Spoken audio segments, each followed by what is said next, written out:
mais décidément, vous voulez pas me prévenir, hein. Bon, au boulot. C'est parti pour ce premier épisode d'Homme de l'ombre.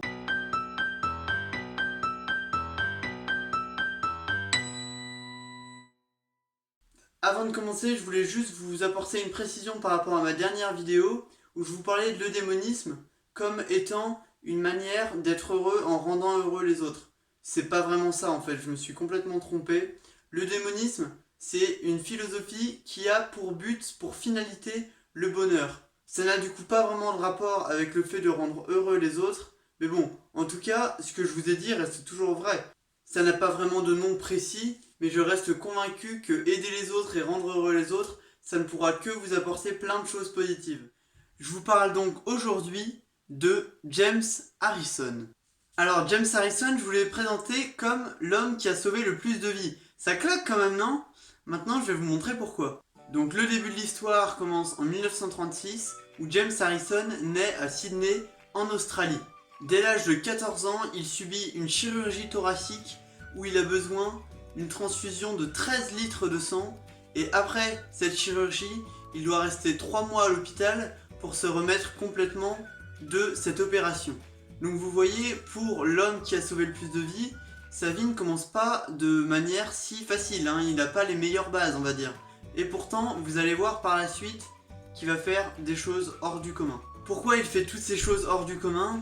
En fait, il prend conscience, peu de temps après son opération, qu'il a survécu uniquement grâce aux 13 litres de sang qu'on lui a transfusés. Il prend conscience de l'importance des dons de sang et il promet que dès sa majorité, il donnera son sang, lui aussi. Jusqu'ici, rien de bien dingue en fait, hein. James Harrison est simplement un homme qui a eu la chance de survivre grâce à une transfusion de 13 litres de sang. Il a pris conscience de tout ce que pouvait représenter le don de sang et il a donc décidé de faire le serment d'aider les personnes comme les gens ont pu l'aider précédemment. Oui bon d'accord, mais en attendant c'est un peu putaclic ton titre à la con, hein. Il a sauvé le plus de vies, calme-toi, il a juste donné son sang quand même, hein. Tu te tais et tu écoutes l'histoire. On reprend. Je vous l'ai dit, il est né en 1936, donc c'est ainsi qu'en 1954, il commence à donner son sang régulièrement. Très beau geste, ô combien important et beaucoup trop souvent oublié. Et là, l'histoire devient folle. Donc c'est maintenant que tu la fermes et que tu écoutes. Et bon, vas-y, accouche, parce que des gens qui donnent leur sang, il y en a plein en fait, hein. Bon, on reprend. Après quelques dons, des chercheurs se rendent compte que son sang possède des anticorps anti-D qui sont très rares et particulièrement puissants et intéressants. Cet anticorps permet en fait aux femmes enceintes d'éviter de produire en elles ces mêmes anticorps qui vont déclencher la maladie hémolytique du nouveau-né. Alors qu'est-ce que cette maladie? Je vous l'ai dit, ces anticorps sont très efficaces. Le problème, c'est que lorsque la femme enceinte les développe, ils vont s'attaquer aux hématies du bébé et du coup c'est un organisme tout petit, tout fragile, donc si on lui bouffe ses hématies, et il meurt en fait. Hello, darkness, my old friend. À ce moment-là, il apprend donc qu'il possède cet anticorps rarissime, il est d'autant plus convaincu qu'il doit continuer à donner son sang régulièrement. En fait, en réalité, je vous dis qu'ils sont rares, mais ces anticorps qui se trouvent dans le plasma, ils sont même quasiment uniques. Il est l'un des seuls à les avoir au monde, et c'est pour ça que sa vie est couverte par une police d'assurance à hauteur d'1 million de dollars australiens. Parce que tout simplement, les médecins se sont rendus compte de l'importance de son sang, et donc on doit sauver sa vie à tout prix, on va dire. Ensuite, grâce à des recherches sur son sang, les scientifiques arrivent à créer le RhoGAM, qui est simplement une immunoglobine anti-D de synthèse. En clair, on va dire qu'ils ont reproduit l'anticorps chimiquement. Bon, et au cours de ces années, il finit même par s'investir complètement dans le don du sang, par devenir presque un porte-parole du don du sang mondial.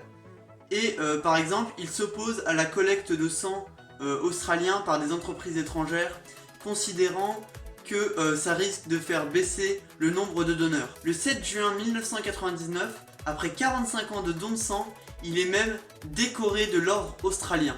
Enfin, il finit par faire son dernier don le 11 mai 2018, juste avant ses 81 ans, l'âge limite pour donner son sang en Australie.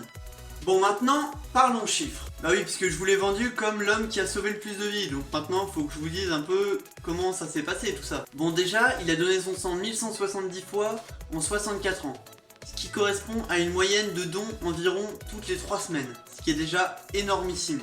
Il assurera même en interview que c'était le record qu'il aimerait le plus voir être battu, cette cause lui tenant évidemment très à cœur. Bon, bah s'il est si héroïque, il en a sauvé combien?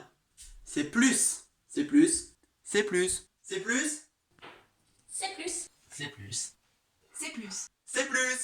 Bon, si je vous dis qu'il a sauvé 1 million de vies, ça calme, hein, ça fait déjà vachement costaud, hein, on se demande qui pourrait en avoir sauvé autant.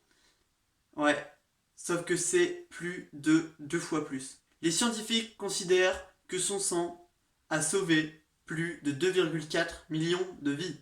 Enfin, c'est pas exactement ça, c'est plutôt que son sang a permis la naissance de 2,4 millions d'enfants partout dans le monde. En Europe, aux États-Unis, en Amérique du Sud, en Afrique, en Asie, partout.